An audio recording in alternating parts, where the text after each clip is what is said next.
আউযু বিল্লাহি মিনাশ শাইতানির রাজিম। আজকের উঠান বৈঠকে উপস্থিত আমাদের ঢাকা ৪ আসনের এমপি পদপ্রার্থী জনাব জয়নাল আবদিন সাহেব, উপস্থিত বিশেষ অতিথি অধ্যাপক জাকির হোসেন সাহেব, উপস্থিত আমার এই পূর্ব ধুলাইপাড় এলাকাবাসী, আসসালামু আলাইকুম। আপনারা কেমন আছেন? আলহামদুলিল্লাহ, আমি ভালো আছি। এখন অন্তত অনেক ভালো। আমি গত ১.৫ সপ্তাহ আগে অ্যাক্সিডেন্ট করছিলাম। অ্যাক্সিডেন্টে আমি একটু অসুস্থ হয়ে গেছিলাম।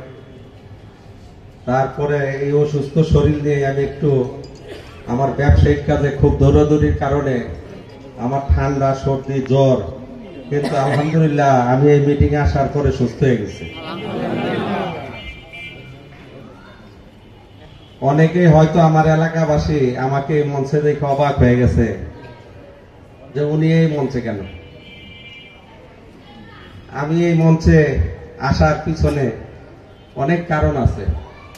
এই কারণগুলো আজকে নাই বলি, কারণ যেহেতু এটা একটা উঠান বৈঠক, এই উঠান বৈঠকে বিস্তারিত কিছু বলা আমি প্রয়োজন মনে করতেছি না, এই কারণে যে আসলে এটা একটা নির্বাচনী প্রচারণা সভা, তাই তো নাকি? প্রথমত আমরা বাংলাদেশের প্রায় 92% মুসলমান, এটা তো সত্য। আর আমরা যদি মুসলমান হই তাহলে আমাদের কাজ কি? আমাদের কাজ হইল আল্লাহ যেইভাবে আমাদেরকে চলতে বলছে, নবীজি যেইভাবে চলছে, আমরা ঠিক সেই কাজ করব এবং সেইভাবে চলবো, তাই তো? জামাতে ইসলাম কি সেই কাজ করে না? যদি জামাতে ইসলাম সেই কাজ করে তাহলে আমরা কেন জামাত করব না? আমাদের তো বয়স হয়েছে, বুঝি নাই, বয়স কম ছিল, রক্তের গরমে অনেক কিছু করছি।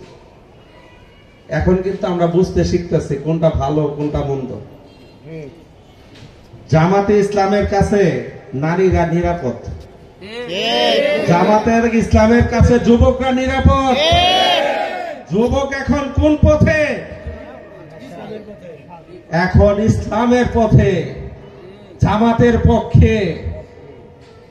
আমি দেখতেছি মুরব্বীদের থেকে বেশি যুবকরা জামাতে ইসলামের পক্ষে, জামাতের ছায়া তোলে, কারণ যুবকরা এখন বুঝে। আর আমাদের এইবার জামাতের ভোটই বেশি, অতএব জামাতের ভোট যেহেতু বেশি এবং যুবকদের ভোট বেশি, তাহলে জামাতের পাল্লাই ভারী, তাই তো? জামাত অযোগ্য লোকদেরকে ক্যান্ডিডেট করে না, ক্যান্ডিডেটদেরকে পরিচয় করা দেওয়ার মতো কিছু নাই, কারণ সব যোগ্য ব্যক্তিদেরকে 300 আসনে প্রার্থী দিছে। কোথাও কোনো গন্ডগোল হয়েছে? কোনো ঝামেলা হয়েছে? কোনো গ্যাঞ্জাম হয়েছে? কেন? জামাত এমন একটা সুশৃঙ্খল দল, চেন অফ কমান্ড, শুরু থেকে শেষ, শেষ থেকে শুরু, যে কথা বলে সেভাবে সবাই কাজ করে। এটা তো সত্য না মিথ্যা? আচ্ছা, যদি এটা সত্য হয়, জামাত যদি সুশৃঙ্খল দল হয়, জামাত যদি আল্লাহকে ভয় পায়, জামাতে ইসলাম যদি নবীর সুন্নত তরিকা অনুযায়ী চলে, এবং যদি আমরা জনগণ জামাতের কাছে নিরাপদ থাকি, তাহলে আমরা কাকে ভোট দিব? আমাদের জয়নাল আবদিন ভাই একজন যোগ্য প্রার্থী, উনি একজন উচ্চ শিক্ষিত লোক, উনি একজন ব্যাংকার। আমি আমার এলাকাবাসীর পক্ষ থেকে আমি জনাব জয়নাল আবদিন ভাইয়ের নিকট বলবো, আল্লাহ যদি উনাকে কামিয়াব করে, আল্লাহ যদি উনাকে সংসদে পাঠায় আমাদের ভোটে, আমার বিশ্বাস উনি সংসদে যাবেন।